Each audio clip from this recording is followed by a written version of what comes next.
शुरू करिए। मित्रों नमस्ते। एक बहुत ही महत्वपूर्ण विषय पर पार्टी की ओर से टिप्पणी करने के लिए आपके बीच आया हूं। यह एक ऐसा मामला है जिसका अंतर्राष्ट्रीय भी इंप्लीकेशन है, राष्ट्रीय इंप्लीकेशन है और राष्ट्र की सुरक्षा से भी इंप्लीकेशन है। और यह विषय राहुल गांधी के संबंध में है। गुलाम नबी आजाद, बाकी पूर्व कांग्रेसी नेताओं पर जो अडानी को लेकर राहुल गांधी अपनी बात कहते हैं, उस पर मुझे कुछ नहीं कहना है, उनके बीच की बात है। लेकिन गुलाम नबी आजाद जो कांग्रेस में 50 साल तक रहे, केंद्रीय मंत्री रहे, जम्मू कश्मीर के मुख्यमंत्री रहे, विपक्ष के नेता रहे, कांग्रेस के महामंत्री रहे और उन्होंने इंदिरा गांधी, राजीव गांधी जी, सोनिया गांधी जी सबों के साथ काम किया है।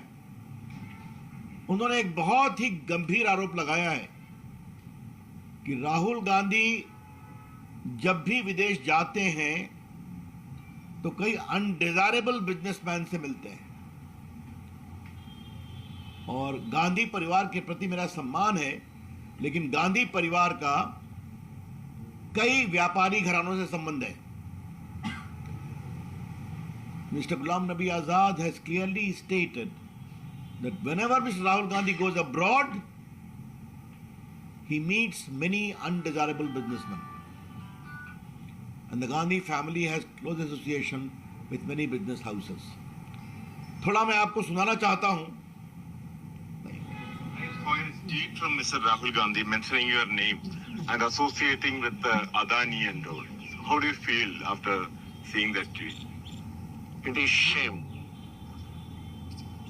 Rahul Gandhi saying, I have never any association with any businessman, whereas their entire family had all along the association with businessmen, including him. I still want, because I have a great respect. I have a great respect for the family. I don't want to speak anything. Otherwise, I can give 10 examples where he would go and meet even outside the country to meet even people who are undesirable businessmen. तो मैंने कोई अपनी बात नहीं कही। अभी गुलाम नबी आजाद ने जो टिप्पणी की वो आपको सुना दिया। इससे एक बड़ा सवाल उठता है कि राहुल गांधी हर 4-5 महीने के बाद विदेश जाते हैं। किससे मिलते हैं राहुल गांधी जी? क्योंकि बाकी तो जाते हैं तो क्या क्या बोलते हैं कि भारत के लोकतंत्र पर ही सवाल करते हैं, वो चर्चा हम लोग कर चुके हैं। लेकिन राहुल गांधी किससे मिलते हैं? ये अनडिजायरेबल बिजनेसमैन कौन है? ये देश जरूर जानना चाहेगा। और हम चाहेंगे कि ये बात सच्चाई देश के सामने आनी चाहिए कि राहुल गांधी जी जब भी विदेश जाते हैं तो किस तरह के अनडिजायरेबल एलिमेंट से, बिजनेसमैन से, अवांछनीय बिजनेसमैन से वो मिलते हैं और उनके मिलने का एजेंडा क्या होता है। और दूसरा सवाल ये उठता है कि जब भी राहुल गांधी विदेश से भारत लौटते हैं तो उनका और हमला तेज हो जाता है। जरा शांत रहिए। तेज हो जाता है भारत के ऊपर, प्रधानमंत्री के ऊपर, भारत की प्रगति के ऊपर। आज तक राहुल गांधी जी ने पिछले 9 साल में भारत की विकास यात्रा में एक भी अच्छे शब्द नहीं कहे। चलिए उनका विषय है। लेकिन आज भारत दुनिया की 5वीं इकॉनमी बन चुका है, इंग्लैंड से आगे निकल चुका है। भारत का आईटी सेक्टर, भारत का डिजिटल सेक्टर, भारत का स्टार्टअप सेक्टर। याद करिए कि जब कोरोना काल में मेड इन इंडिया वैक्सीन ने दुनिया में अपना परचम लहराया तो उसका भी विरोध कर रहे थे कि कौन सी वैक्सीन है। तो क्या Rahul Gandhi anti India businessman के इशारे पर भारत को कमजोर करने की कोशिश कर रहे हैं और मोदी जी के खिलाफ अभियान कर रहे हैं? मैं फिर कहूंगा, ये अनडिजायरेबल बिजनेसमैन विदेश में कौन है? और जब भी राहुल गांधी उनसे मिलकर आते हैं तो भारत के खिलाफ, मोदी जी के खिलाफ, भारत की विकास यात्रा के खिलाफ उनकी जबान और तल्ख हो जाती है। ही बिकम्स मोर एग्रेसिव। तो कहीं ना कहीं भारत की अंतर्राष्ट्रीय छवि को कमजोर करने के मामले में जो इस तरह के अनडिजायरेबल बिजनेसमैन विदेश में काम कर रहे हैं, राहुल गांधी उनके साथ तो काम नहीं कर रहे हैं।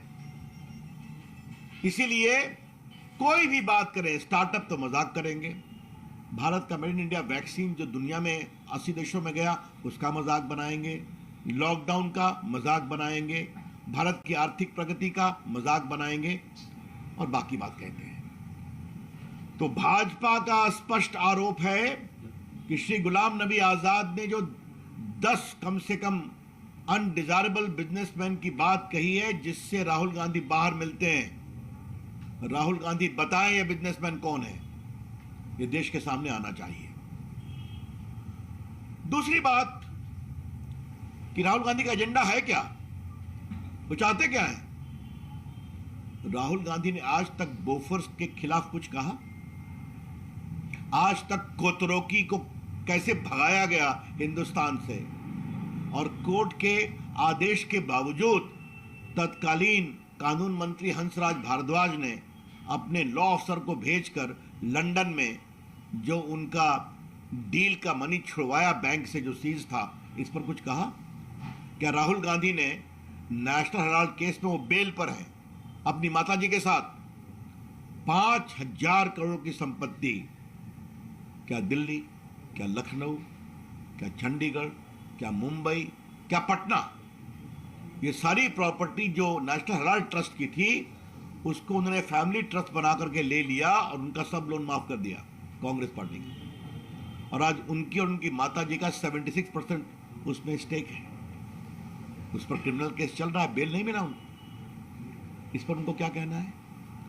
ये जो पूरा ऑगस्टा वेस्टलैंड का मामला है जिसको लेकर उनके परिवार की कुछ चर्चा भी हुई है, इस पर क्या कहना है?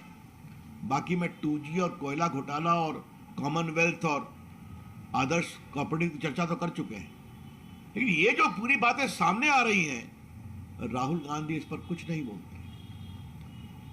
और ऐसे कांग्रेस पार्टी के नेता, मैं फिर रिपीट करूंगा, जो 50 साल से अधिक कांग्रेस में समर्पित रूप से काम किए, क्या इंदिरा जी के साथ, क्या राजीव गांधी के साथ, क्या नरसिंहा राव के साथ, क्या सोनिया गांधी के साथ, मुख्यमंत्री, कैबिनेट मिनिस्टर, महामंत्री, कई प्रदेशों के प्रभारी, मतलब कांग्रेस की अंदरूनी बातों को जानने वाले, आज उन्होंने कहा मैं जानता हूं कि ये विदेश जाते हैं तो अनडिजायरेबल बिजनेसमैन से मिलते हैं।